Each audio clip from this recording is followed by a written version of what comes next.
Well, today's video I'm going to do on basically a car video again because I don't have anything to do for survival stuff right now.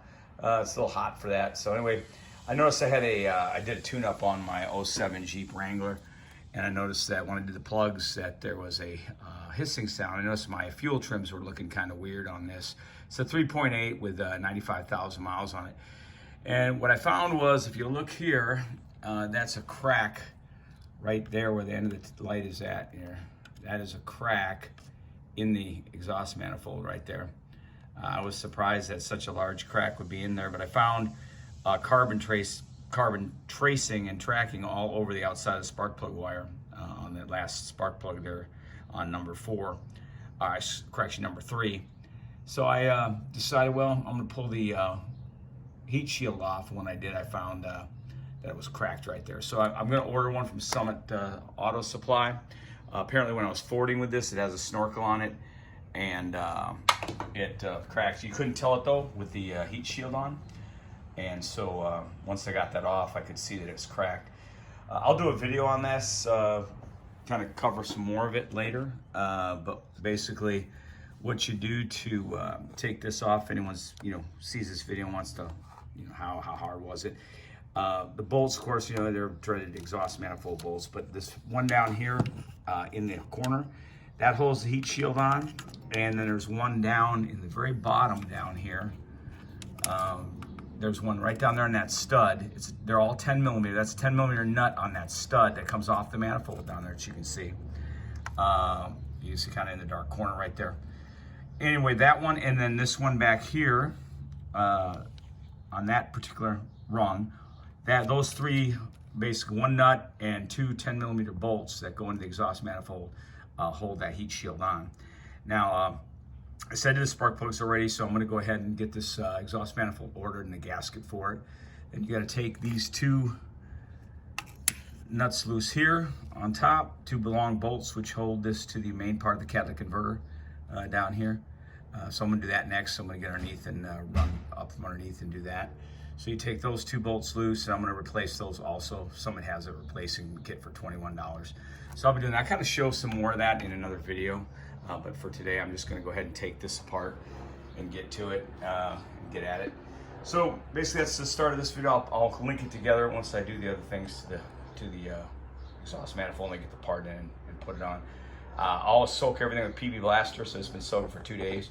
So I'm hoping these other ones are loose enough like the first ones were to get them loose. And I'll have some more coming here in just a second. All right, video, here we go. So look at this crack. It was a really bad crack. I got it off with a little bit of extra work. I'm gonna show you inside here up to the light. See if you can see the light shining through there or not with the sun. You can see it is a hell of a crack in there. It's shining to the whole top area there. You can see it, that crack runs from here all the way down, and its light is coming through on the inside. I had to cut the bolts to come through to hold this on. I used my Dremel tool because of course one of those wouldn't come off, even with PB Blaster and everything. I was lucky, all the actual manifold bolts to hold to the head came off. I PB Blasted them 2 days early, so I got those off. But I had to cut that off, so I had to make a lot of mess down in here. I'm gonna have to clean that up because the grinding metal fragments, I blew them off the best I could, so it wouldn't get down the cylinders. And I'll use brake cleaner on there and clean it up and all that before I get through putting the new gasket and manifold on whenever I get it in the mail. By UPS or whatever they send it. Anyway, so I got it off. Now I'm just waiting to order that stuff and get it here. I took a look at the catalytic converter inside there, and it looks pretty good. It doesn't look burned up or anything. It looks normal color and everything, so I think we're good with the catalytic converter. It was probably running a little rich with that air going in there. It was putting more fuel through it. That explains some of my gas mileage problems too. Anyway, I'll do another video after I get the part and put it back on. Okay, some more tips on this. When you're doing this, you're going to want to get your exhaust manifold tolerance and how much warpage you have in it. So the warpage limit on this is 0.006. So the quickest way to do that is to take your new manifold when you get it and this is a new one I got for $67, made in China, of course, but it seems to be of real good quality, and I've checked it already. And what you do is you just take a straight edge metal ruler, preferably if you've got a real good machinist ruler, would be better. But this one was pretty true and pretty straight, and you lay it up here. I'm doing this one-handed, so I can't really show you. And then you take and just light pressure on top. Don't push down hard on it. Just basically lay it up there, and then run your feeler gauge, one that has the 0.006, or like so, and try to slide underneath. If you can't slide underneath, you're within tolerance. So you basically just lay this up on top, try to, on the high spots all along, wherever there's a spot where there's metal contact, and you try to run it underneath there. And as long as you can't run that 0.006, which is the maximum warpage for this, that's what you want to look for, basically. Make sure it's good. Okay, so some other things you're going to want. I put new bolts in. Now here is the Dorman kit numbers. I put in the Dorman new bolts there. The 03413 is the actual manifold bolts, and then I also bought the kit for the flang, which mounts to the flang bolts, which are right here. They go through from the bottom to hold where the catalytic mirror comes up. I bought those 2 bolts also, and that number is 03442. Tips about putting this thing together. You'll notice on the manifold that in the center, these 2 bolt holes here are smaller in the center than the other 2. The other ones are larger, or the other holes are larger. So those 2 in the center are smaller. My theory is that those are used to help you line it up. So those are the first 2 that I'm going to put in. Once I get them started, then I will do the back one here on the back, and then the one on the bottom corner. I should say back one over here on the corner, and then the back one over here. Because when you put this on, you have to first put on your first bolts, and then you're going to put these on, and because they're going to be covered with the manifold, you can't get to them. So you're going to torque these 2 here, and you're going to torque this one in the back, and this one here, and then once you're done, and of course you put your bolt nut on the bottom here for the heat shield. That's not vitally important. You can hand torque that basically, but it's 110 inch-pounds if you're interested. But see that when you put this on, this will be the first piece you put on after you torque those other bolts. Then you're going to put your last 2 bolts in, this one, and you're going to torque those to 17 foot-pounds. You can use inch-pounds too. 1 foot-pound is 12 inch-pounds. You can calculate that out if you want to. But you put your nut on here, which I've already got on this one, and basically it's 110 inch-pounds there. You just hand snug it because it's just holding the heat shield on. Another tip I might give you for this is when you put your manifold gasket on, you get 2 of them in a set. Make sure you put the, I want to call it the asbestos, but it's not, the material side towards the actual head, so that will seal properly. And then you put the metal side, which is the shiny side, facing outward towards the exhaust manifold. And the reason for that is as the manifold expands during heats up and then cools down, it's going to be able to shift and move a little bit, and it'll be able to do that on top of the shiny surface and allows it to move with these recesses, which still keeps it sealed. And this side, of course, seals tightly to the aluminum head with that material. This is the old gasket. I'm waiting on the new one, and as soon as I get it, I'll show you. Some tips I want to give you also. Things that I recommend highly is this right here. It's called Carb Out. It's made in Kansas. I had this from Brownells.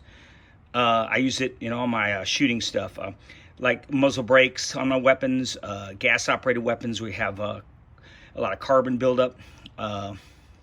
This carbon is like $12. I had this thing for, I don't know, maybe 4 years now, and I'm down to like maybe less than half a bottle. And I used just a little bit of this on. I thought, I don't want to take the gasket scraper and try to scrape the aluminum surface of the engine and tear it up. So I went and used this on there with a toothbrush, and literally I didn't have to use a gasket scraper at all. It literally took all the carbon off just with a toothbrush. Just so easy. And I wiped off the rag and then used a brake cleaner afterwards. So I highly recommend you get you some of this. It's worth your time and effort, and if you have guns anyway, it's a good thing to have. The other thing I'm going to use for it, I usually use CCR or Permatex, but I'm going to use this new stuff here, MMC 78. It's nickel plated anti-seize, supposed to be good at 2500 degrees. I don't know, Fahrenheit. I'm going to use that in the exhaust manifold bolts. I'll let you know how that works out. But I just wanted you all to see that before I start on this and put it together, that basically that carb out is well worth the money. I don't know if you can see well without a light, but it just literally cleaned those ports up perfectly without any issue at all, just with a toothbrush, quickly. I mean, just took it right off. So I highly recommend you do that. Once I get the exhaust manifold gasket, I'll put it together and show you all that. But it's pretty simple, and like I say, you just need a few basic hand tools to do this. You're going to need I recommend you have the shorter wrench or a flex head 3/8 wrench to get that to the bolts. You'll need the 10 millimeter, and then you'll need a 15 millimeter for the bottom. I also recommend a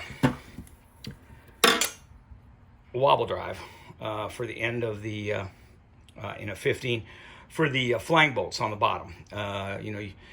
And I would use all hand tools on this. I wouldn't try to use any electric or power tools at all on it, because you're just going to chance of stripping it out or breaking something. So that's just a tip I'd give you. You just need those few tools, and it's as long as you coat it with PB Blaster, all the bolts came loose. I had to cut one bolt off the flang off of this, where it goes down here, catalytic converter. That one flang bolt on the side closest to the drive or to the steering shaft here. I had to cut that with a Dremel tool, but other than that, it wasn't that difficult a job, just because I coated it a couple days earlier with PB Blaster and let it soak, so all the exhaust bolts came out good. Once I get the gasket, I'll go ahead and finish the video up, and that'll be the rest of it. All right, well, exhaust manifold is done. I got the new bolts in, heat shield back on, plug wires back on, put NGK plugs in there. That's not calling it exhaust manifold.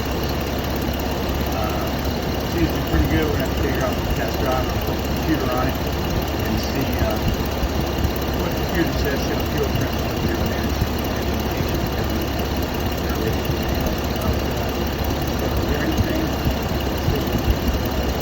Like looking at the phone and see, you can see sometimes you got the heat with the phone, high resolution.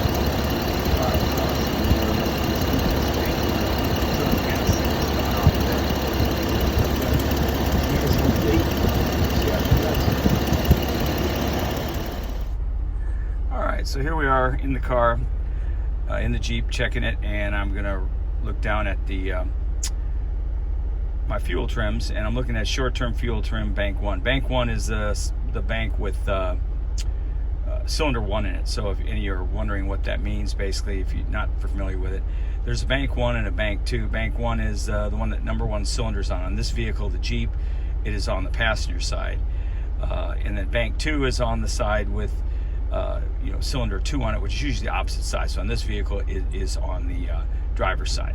So it's running real good.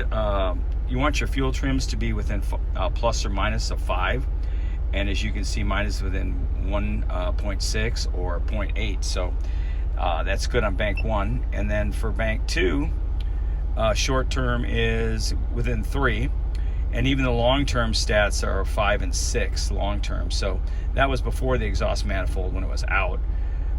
Being that it was sucking more air, it would burn more fuel. So rev it here, you can see the changes when you rev it. It even shows your manifold absolute pressure. There's other things you can look at here. It shows the engine RPM. But basically, you can tell how well your engine is performed by having just a simple $100 scan tool like this. I want to upgrade to a better one as I get better with it. I'm old school mechanic from 70s and 80s, and so our first computers with OBD ones, and you just crossed a little clip on the connector, and it could flash a code, and you read the code, and you'd start eliminating then one of the 9 sensors that was on the engine. Then now they're all computers with extra computers and modules, and so you've got to really have a main computer that can look at everything and do a bunch of other stuff. So eventually I'll get me one of those, but for right now I just have this one, and it works pretty good for me to look at what's going on in the engine, and I can look at trouble codes and then get rid of them if I need to. So anyway, the fix is good. Sounds real smooth. I did the NGK spark plugs. They're doing real good. So I'm pretty happy with the job. Thought I'd share this with you. And if anyone else is doing a Jeep 3.8, then there you have it. And thanks for watching, I guess.